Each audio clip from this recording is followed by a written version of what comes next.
Gre za novo, četrto generacijo Hyundaiovega Tucsona. Pazi, to opozorite, če si v kabini slučajno pustil otroka.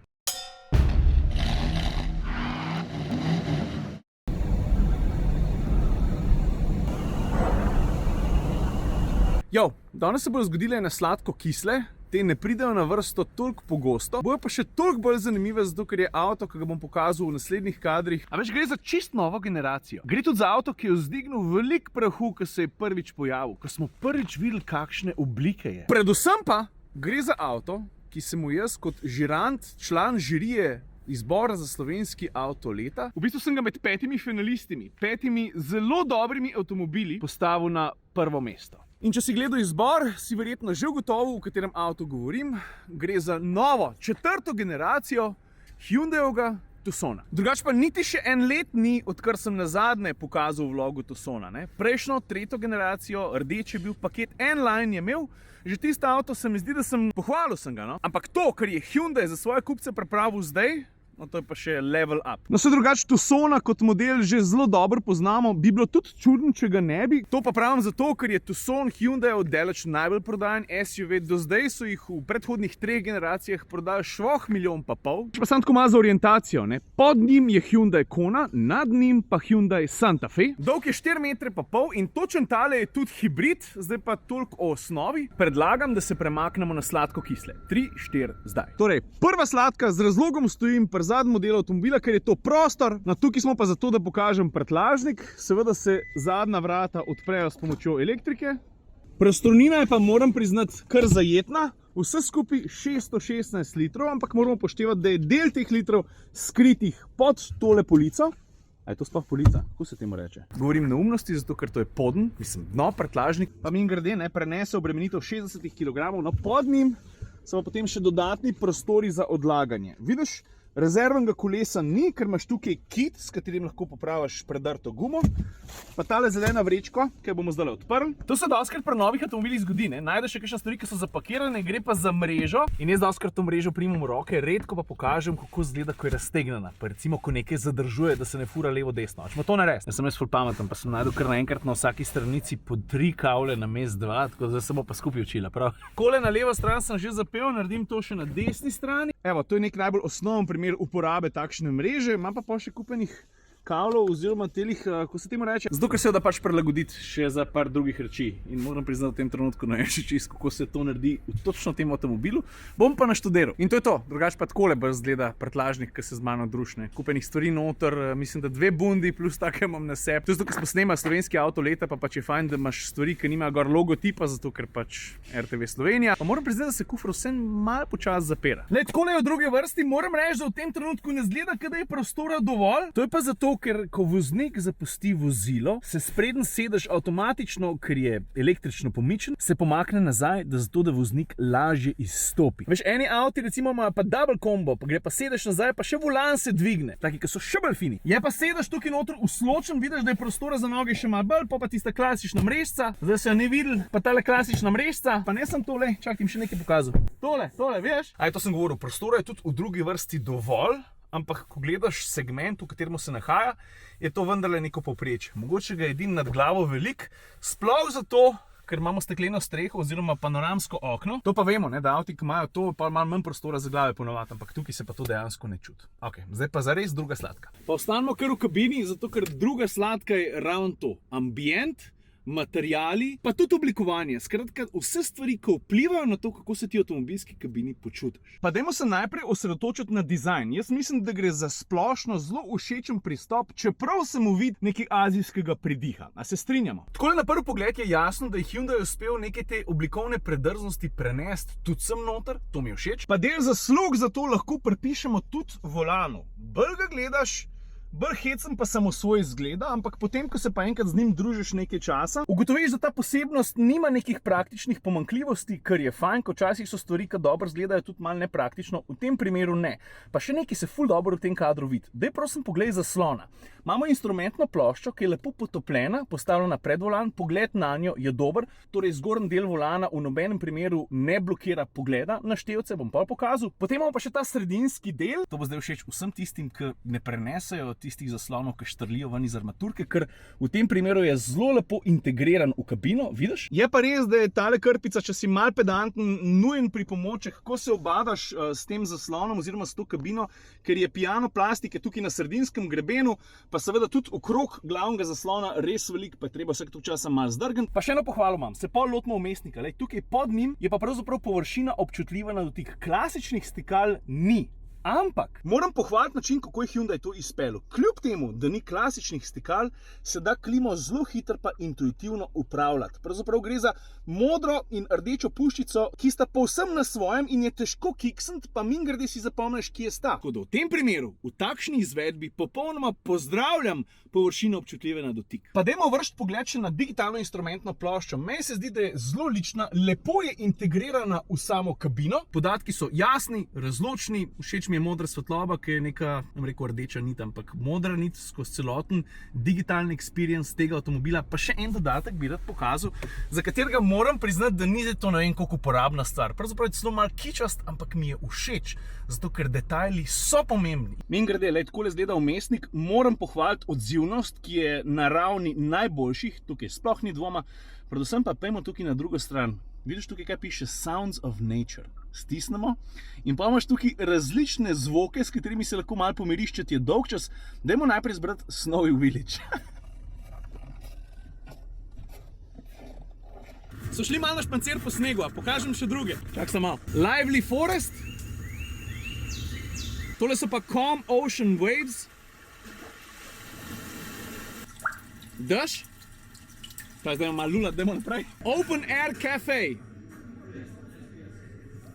Tole je pa kamin. Sicer zelo simpatično, ampak zadnjič, ko smo na Vranskem snemali prispevek in smo bili cel dan zunaj, veter nas je bril, nizke temperature, Merlak je pa v avtu sedel in to add insult to injury si je tole gor dal. Shit, pardon. Pa dajmo še malo ostati pri sredinskem grebenu. Poglej, tukaj imaš vrsto enih stikal, to se pravi auto hold, ročna oziroma parking mode, hlajenje sedežev, gretje sedežev, gretje volana, hill descent control, parking, kamere, drive mode, pa izbira smeri vožnje, to se pravi drive, neutral, reverse pa park. A veš, kam je pa všeč pri voznih programih? Vsak nov avto jih ima, ne vem, 5 ali pa celo 6. Tam pa samo 2 in to je vse, kar rabiš. Ker en je eko, v katerem imam zdaj, ta drug je pa sport. Lej ti pokažem, do kakšne spremembe pride na merilnikih. A si pripravljen? 3, 4, zdaj. A? Še malo carbon fiber občutka imaš tamle zadnji, a? Za številkami. Pa prej sem se že tega dotaknil. Moram pohvaliti splošno kakovost kabine. Nimam pripomb. Plastike so dobre, večinoma mehke. Sestavljenost vsega skupaj, ko začneš šlatati, grabati, je tudi dobra. Ajde pa pri kisti se še vrnemo na kabino, zato ker, no se už videl, ampak nič drastičnega. Pa sam še to, prej gremo na tretjo sladko, ko sem rekel podrobnosti. Dober prikaz ali pa znak kakovosti tega avtomobila, ko si v kabini, je njegov ključ. Ko ga držiš v roki, teža je ta prava, materiali so fini, oblika, intuitivnost. V bistvu je dostikrat tako, da veliko v avto poveže samo ključ. A je res? No, pri enih znamkah prihaja tudi do izjem, ko imaš ful dober avto, pa so ključi tako, ko pa je zdaj to? Sladka številka 3, no, mimo oblike karoserije pa res ne moremo. Za začetek, ja, drži Hyundai Tucson. Na marsikakšen način, tudi zaradi oblike maske, spominja, mogoče malo na hitrco, ampak to res drži na Mercedesa EQC. Avto je izzivalen, predrzen na več načinov, moram pa priznati, da za moj osebni okus maska izpade še boljš, oziroma celoten videz pa nastop prezenca avtomobila izpadeta še malo bolj, bom rekel, fino, če je karoserija temne barve. A dam eno fotko, da si jo lažje predstavljal.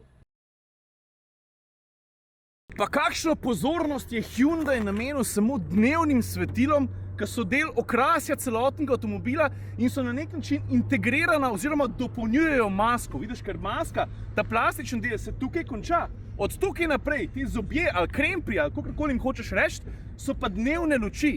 In potem vse skupaj izpade zelo, zelo dobro. Klasični žarometi, vidiš, so pa tukaj spodaj. Pa da se ne bomo posvečali samo sprednjemu delu in zadnjemu delali krivico. Poglej, Hyundaiovi oblikovalci so se tudi tukaj fejst potrudili, da bi zadeva izpadla dinamično. Poglej, kako se luči zajedajo v karoserijo in kako en cel pas pele čez celoten zadek na drugo stran. Še posebej izrazit pa ta detalj postane, ko ga začneš kazati od zadaj, od strani, in potem pokažeš celoten potek luči na drugo stran. Zgleda dobro, ne? Pa poglej, kako je logotip integriran tukaj zadaj oziroma spodaj pod šipco je. Pa še nismo konc, zdaj si prosim oglej pa bok. Vidiš, kako je narezan, nasekan, še posebej to pride izraza, če bi svetloba van udarila pod najbolj primernim kotom, ampak tuk. Zdaj pa taka difuzna se ne vidi v redu, ampak z tega kota, prosim lepo poglej, kako gre linija od žarometa prek pokrova motorja oziroma ob njem, vse do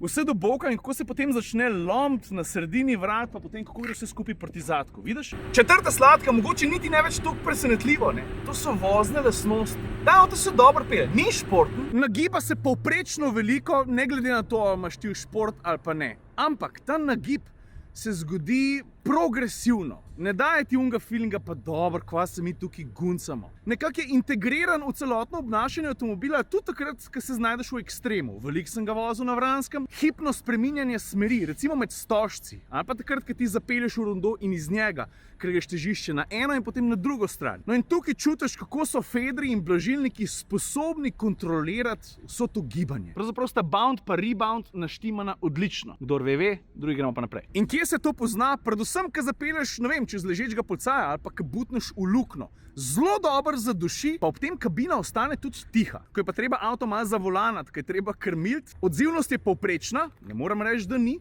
Je pa volan zelo lahkotno nastavljen. Pa dobro, ne, ta avto ima dvokolesen pogon, nič ne bi bilo narobe tudi, če bomo štirikolesnega, tudi to se da. In ker razmeroma veliko navora pride na sprednja kolesa, pa rada zapraska. Da so pa kisle na vrst, preden gremo na peto sladko, pojmo kar v kabino. Veš, dva višja voznika sta me opozorila, da ko sta sedela v tem avtomobilu, jaz tega problema nimam, da sta s kolenom vsake tog časa butnila semle noter. Semle noter v rob, ki imaš pičast. Ni zato katastrofa, ne, ampak očitno pa vsake tog časa je moteče. Ok, gremo naprej. Druga kisla tu stani fejst moteče, ampak tole boš kar nucu, če hočeš, da nimaš praha non-stop gor. Tretja kisla, ta se pa navezuje na peto sladko, tako da mi je zdaj težko razložiti, ampak bom zelo poenostavil. En digitalni pomočnik, ki je vezan na dve kameri in ti lahko zelo pomaga pri vožnji, ga bom pol pohvalil pri peti sladki. No, ta je na voljo zgolj pri najvišjem nivoju opreme. A imam prav? Hyundai, če nimam prav, me prosim popravite. Ampak če imam pa prav, se mi pa zdi škoda, da ga ni na voljo že prej, ker se mi zdi vrhunski. To je to, pojmo na peto sladko. Peta sladka je razdeljena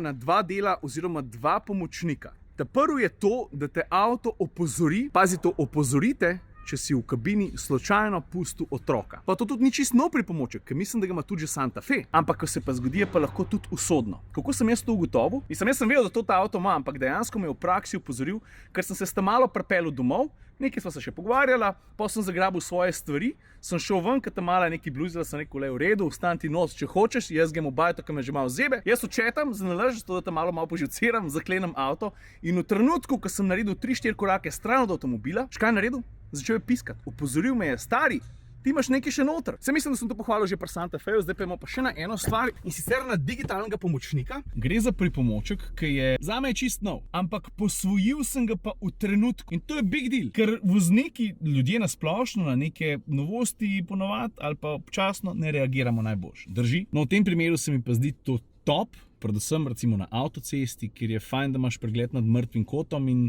veliko voznikov ne naredi tega, preden zamenja pas. Recimo, gre za to, fuck off, šipem odpor, ki mi je že vroče. A veš, gre za to, da dve kamerci projicirata sliko, kaj se dogaja zadaj levo v avtomobilu ali pa zadaj desno v avtomobilu, glede na to, kjer žmigavc vklopiš. To sta ti dve kamerci, ki jih drugače avto izkorišča tudi za 360-stopinjski pregled okolice, po tem primeru sta pa pač več opravilni, ti bom zdaj pokazal. Pa res je še nekaj, precej so dovzetne na svinarijo, ne? Ker pomeni, da včasih pogled, sploh, ker tak vreme ni idealen. Poglej, odličen primer, želim zaviti levo avto, me itak takoj opozori, da je nekdo v mojem mrtvem kotu in potem ga tudi vidiš na levi strani digitalne instrumentne plošče. Evo, zdaj imam pa na svoj desni tovornjak. Vidiš, kako tole zgleda? No to sem ti hotel pokazati. Zato smo morali iti na cesto. Zdaj pa ti meni povej. A je to fajn ali ni fajn? Folk, in to je to. To so bile sladko-kisle z novo četrto generacijo Hyundai Tucsona. Če ti je bil video všeč, super, če ne, moram kaj dosti pomagati, takšen, ki je. Če imaš pa kakšno pripombo, vprašanje, prosim lepo, oglasi v komentarjih, jaz bom probal odgovoriti. Prepričan sem, da bodo spremljali tudi na Hyundaiu in to je pa zares to. Lepo se me, se vidimo. Ajde, čau.